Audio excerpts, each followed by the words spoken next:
Well, welcome to Knife Delights. This is Big Brother here with his latest antique store finds.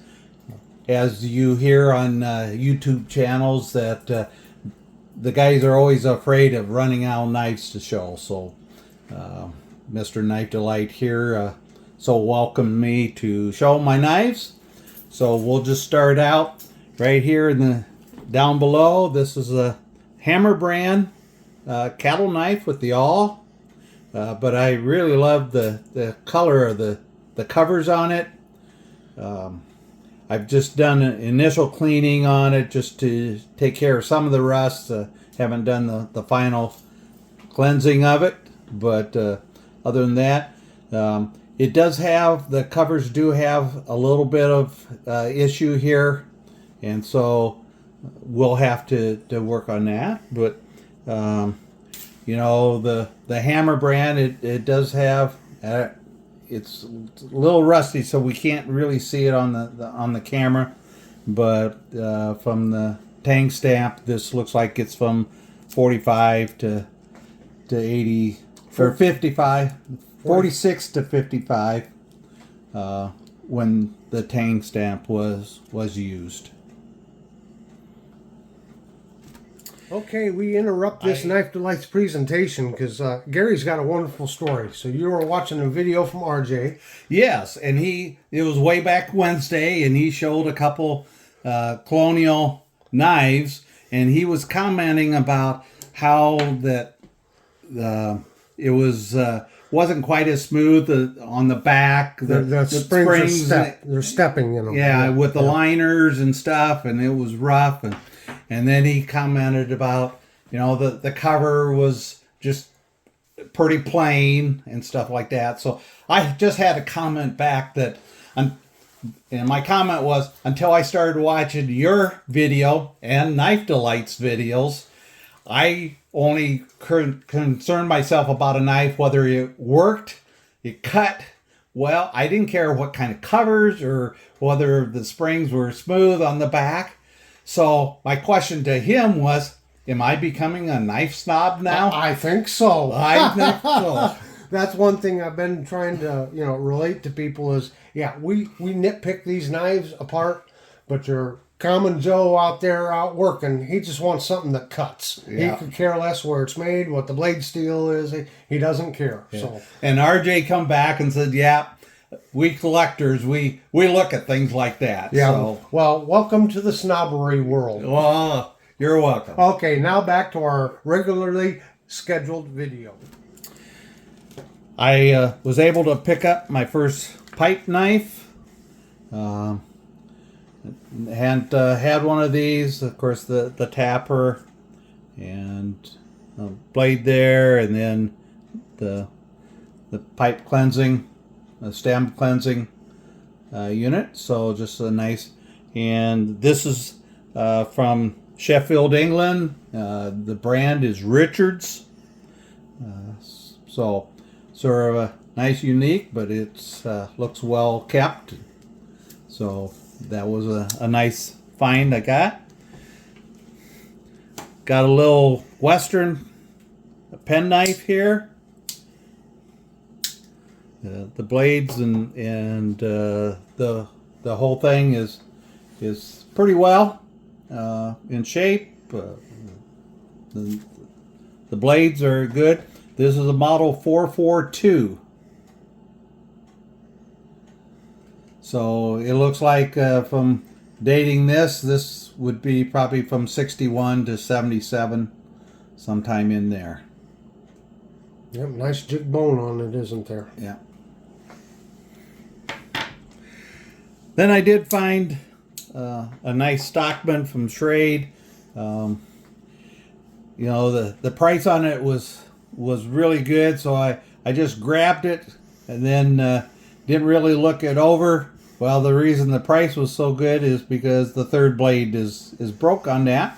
Huh, I've never done anything I like bet that. A true knife collector would look at it fully before. But when you first get started, you get so excited to find something like that, and yeah, and then you get home and Oh man, one of the blades is broke. Well, Mrs. Big Brother was out in the car waiting, Oh, so you were in a hurry. So I needed to keep moving along. You couldn't find a puzzle store to drop her off at first? Well, not at that point. Oh, we did no. find one on the trip.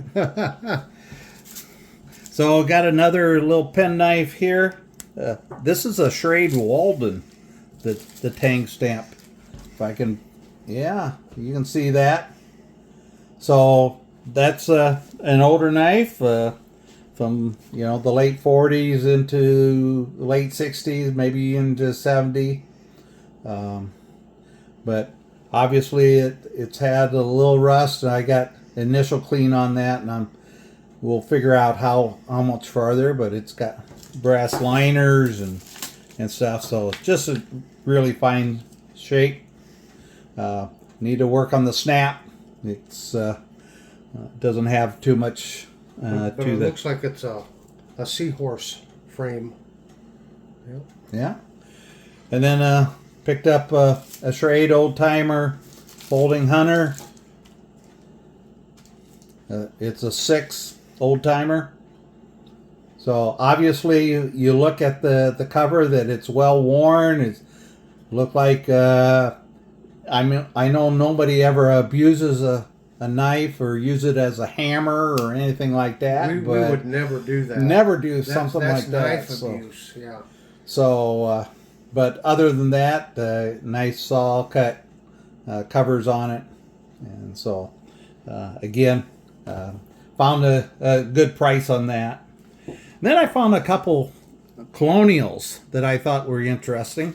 These are the same frames, the same knives, but one was an advertising, and you can notice how the frame, the brass frame around here has an inlay for the advertising, where this frame is just on the end, and the cover is just pinned onto that. So again, just nice 2-bladed jacks. We'll get so it shows the colonial 2-line in there. So really nice pair I picked up there. And then just a couple US made, no maker mark on it. But this is a nice smooth cover.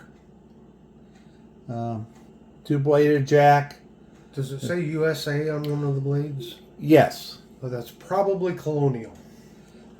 So. And I don't know why, but Colonial did a lot of knives, and they just stamped them USA, and they didn't put the Colonial stamp on it. So. And then this one is an advertising knife, and actually found these in Michigan. So I tried to look up the Bay brand plant food. I couldn't in the initial search, but this has a unique can opener lifter combination blade. That is a cool blade there. I had not seen one of those. Ha! Pretty neat. So, oh yeah, this was labeled B&B from St. Paul, Minnesota, and I've done some looking. I haven't found that for sure.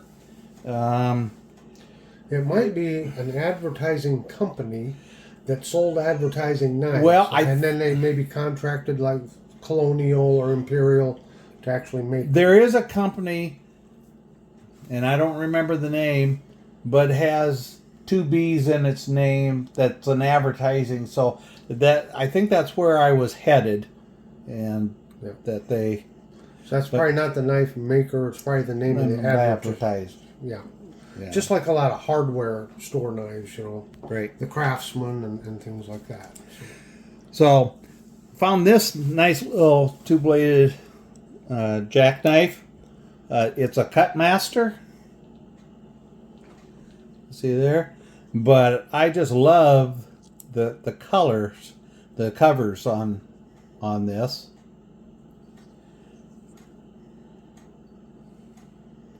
Nice. Almost looks like a miniature Barlow, don't it? Yeah. Except it does curve up on the end, so it wouldn't be. But it's got the big long bolster on it like a Barlow, doesn't it? Yeah. And then we got a Camco.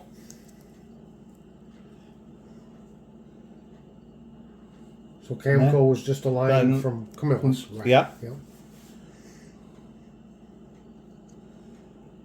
So pretty nice. Again, more cleaning is required on the blades before I put them away. And then I was able to pick something up that hadn't really wasn't on my radar, but this is a Schrade Old Timers Hone Steel with a carrying case. I just thought this was interesting that you go out and you're field dressing or something, and you need to Just hone it up.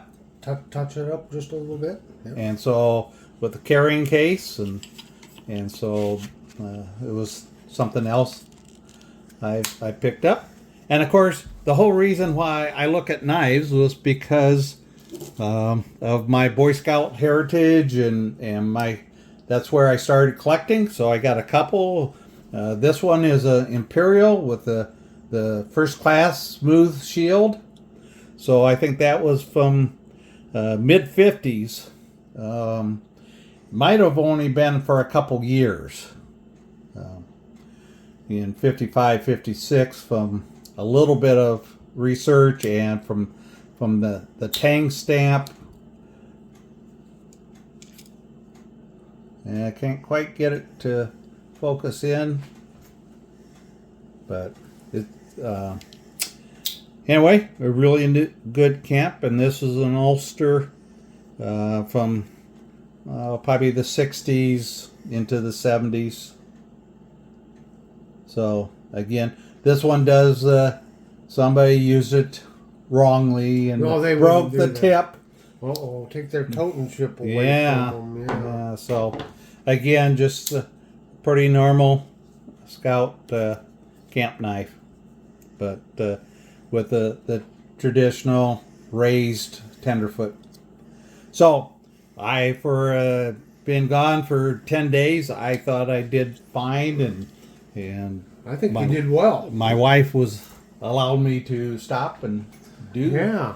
some searching. So Well, I've been having some new ideas for the channel, Gary. oh yeah. I was thinking about maybe starting a jewelry channel. Oh, well, what would you start? What would be the Well, first thing that you would show? Like one of the first things I would do is say, see how I am sporting this wonderful U.S. Navy ring. Oh, that's pretty cool. I think I need to hire some hand models, though. Oh, yeah. Yeah. Anyway, we want to tell the story on this? Well, I just brought this up from my brother. This was my mother-in-law's. We found in her stuff. And the story is that in her younger days, teenage years, she dated a guy that was in the Navy, and he gave her his ring, and then for whatever reason, she never saw him again to give it back to him. So we're assuming this is from the late 40s. Isn't that wonderful? What a wonderful gift. What a wonderful keepsake. That is just gorgeous. Well, this might be my only jewelry video, Oh, yeah? but I'm sure it'll be a smashing success. Well, maybe Mrs. Knife Delights would take you jewelry shopping. Oh, well, maybe she would. Maybe. Okay. Well, Gary, thank you so much for sharing the spoils from your latest trip here. You've really gotten an eye now for picking out some of these, like this Cutmaster. That's just a gorgeous knife there.